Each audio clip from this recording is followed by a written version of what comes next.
Hello everybody, Sergeant Soldier here, and we're back with How to Rust. If you might notice, we're looking at our starter house that's been upgraded in this video, and quite a few things have changed. First and foremost, we now have a wall, and that's going to be the highlight of this video. It's going to be turning our starter upgraded house, our 3x3, into an intermediate house. You don't have to move in order to have a bigger house, and this is one way to upgrade your starter house. So basically we just built a wall around it. The way that I personally like to do it is, instead of just going out a random amount of space, I use the foundations as my guide.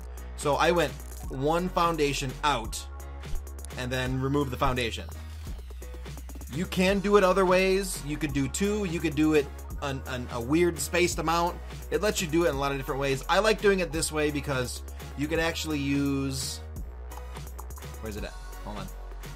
You can actually use the wooden floor spikes in here when it's one foundation's distance away. And if it fits perfectly, it goes from wall to wall and you have no issues whatsoever. Also, the wall height, too high is all I went for this video. You can go higher. It kind of depends on the height of your base. The higher that you want the wall, the higher it'll go for rocket protection, because they're going to have to rocket through the wall in order to hit your base over here. So really, I mean, you could go another level up. You don't want to go too high in case they're able to get on top of your wall. But for the purpose of this video, I just went too high. One thing I want to show you guys is all of your walls need to be hollow like this. Just like this. In the first level, they're all hollow. The reason for that is, if you're able to... let's clear this out real quick.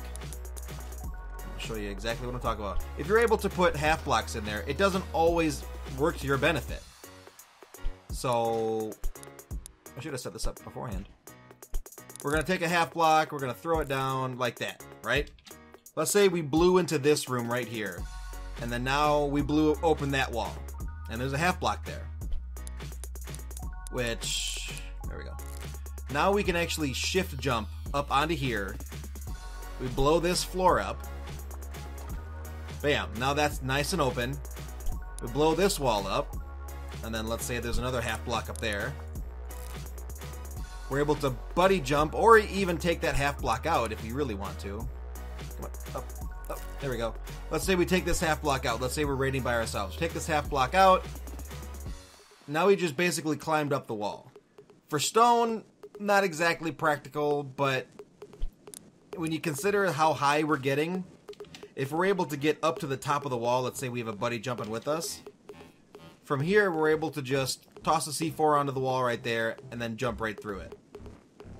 So walls are both good and bad. They have their pros and cons, but in terms of protection against rockets, there's really no better.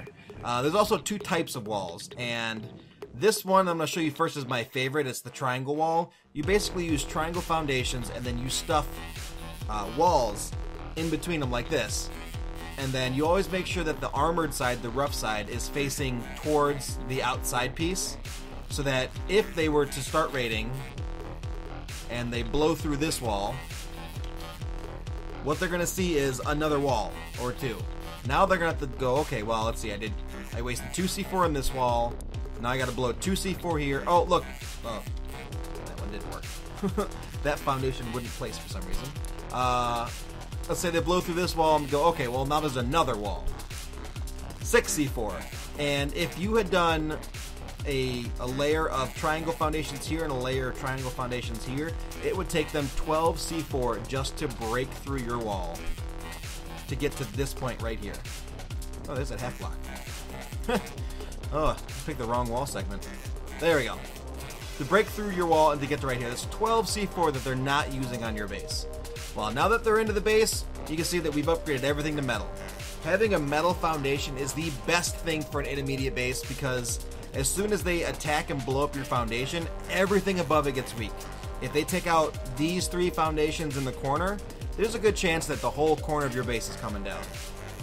So, and I'll probably end up demonstrating that at the end of the video, just so you guys can see what happens. So we go inside. I took the stairs out because if we fill this whole place with spike traps and floor spikes and whatnot, you're no longer going to need the door. So basically the whole teleporting into the middle of this room thing still applies. So all this is now up armored. I forgot to do the floors up here actually. you want to do the floors up there. Let me just do that real quick. Everything is up armored so that they're going to have to use, at the very least, where's my door? 2C4 to blow through here. They're going to get to this point. They're going to look, okay, 2C4 this way, 2C4 this way, or 4C4 up. If they pick one of the doors, they're going to go, okay, well, now I have 2C4, 4C4, or 4C4. So they're going to have to pick, and by the time they get to this point, they're at, what were we at before, 12, 14, if they go through another door, 16, that's 16 C4 just to get to the second airlock of your house. Let's say they get lucky and they say, okay, well, we want to blow this wall. I placed the sign here so that I wouldn't forget where the ladders were. Is it a good idea for you guys? Probably couldn't hurt, especially if it's something really dumb like soldiers here or something like that. Something that won't tip them off, but you'll know, hey, this is the wall that I don't want to blow up if I come through here. Let's say they blow through this wall and they go, oh, geez, it's a really, really tall corridor. Okay, so now we got to find our way up. Basically, there's no way up from here. They're going to have to go back and blow through one of these floors and then either buddy jump up, or if they're by themselves, there really is no way up. If you are a solo raider, you're not getting up in this base. Because, of course, the defender will have removed all of these ladders. I didn't because we're doing the video. So let's say there's 2 raiders, and they blow through this floor, and they go up. Oh, well, guess what? I didn't show this in the last video, but all the rooms up here are also full with walls. And then in the corners here, I placed 2 build boxes. I mean, you need to have them. You need to have multiple ones. The corners is usually the best so that it protrudes out as far as possible so that they can't build up next to your base. But, so anyway, so they get to this spot and they go, okay, well, geez, they boxed me in. I'm going to have to go up.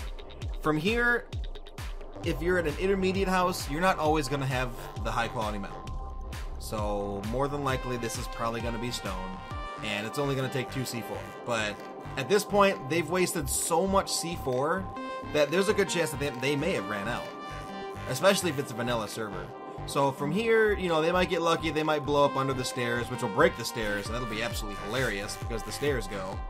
But if they don't, they get lucky. They blow through a few more doors. They get up to here. They've probably used at least 30 C4 at this point. If they took the conventional route.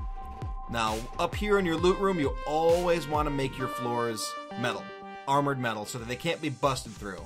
All the doors and the walls around it, except the outside walls, should all be metal as well.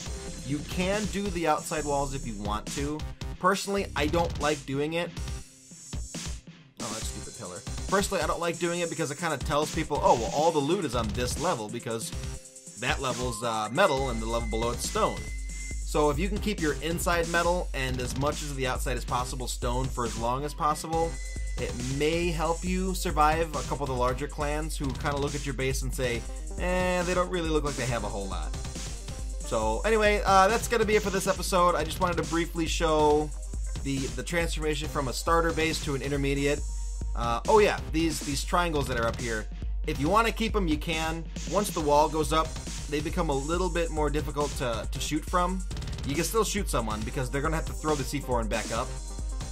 But if you've got a double layered wall, like we have over here, I didn't put the second layer up. Oh well. If you have a double layered wall, it becomes a little bit harder. But, you know, at this point, you don't have to keep these anymore. And especially if you've got a wall that's 3 or 4 high, they might end up using these to get on top of your base and through your base. So at this point, once you get your wall up, it's probably a good idea to take them down, but you don't absolutely have to.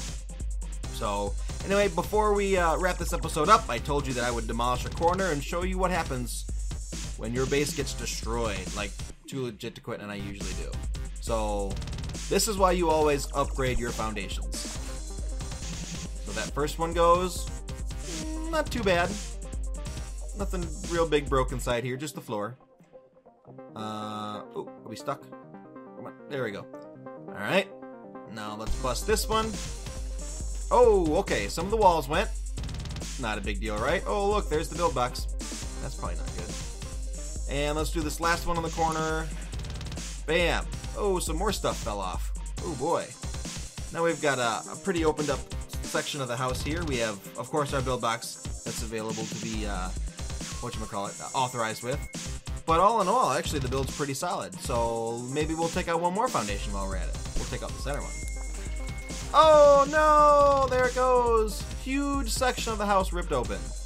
Taking out your foundations will absolutely destroy your house. Having them upgraded to armored first is the most important. Second, after that, I would probably say the pillars, at least in the center, in this area for the 3x3, just because if you leave them stone, they'll be very easy for them to get destroyed. Now let's say that they take this wall out. Oh, and they take that wall out too. Oh look, well, if the foundation was there, there would have been a pillar. All you gotta do is just chop at that pillar if you can find it. There we go, there it is. Chop at that pillar, break that pillar, and then all of a sudden everything up above it gets a lot weaker. So anyway, that's gonna be it for this episode of How to Rust. We basically took our starter shack, we upgraded it to a 3x3, and then we took that 3x3 and we made it into an actual base that's worth defending. I'm going to do another short episode after this one real fast, just to show you guys the difference between using pillars in a wall and not using pillars in a wall. But other than that, I think I'm pretty much done. So if you have any questions about how to take your 3x3 and upgrade it further, you can always ask them in the comments. Too Legit to Quit and I will answer them as soon as we're able to. If you have any requests for certain things that you want to see, please feel free to ask them. You can get a hold of us in the comments of this video or on the Bear Rustlers server. One of us is almost always on. Just send us a message and say, hey, you know, I have a question about this build, or can this be done? Is this possible? One of us will know. And if nothing else, I will see you with the next How to Rust video. Bye-bye! Thank you for watching How to Rust, a series for new players to the game of Rust. If you have any ideas for future episodes that could be useful to new players, please feel free to leave a comment in the comments section of this video.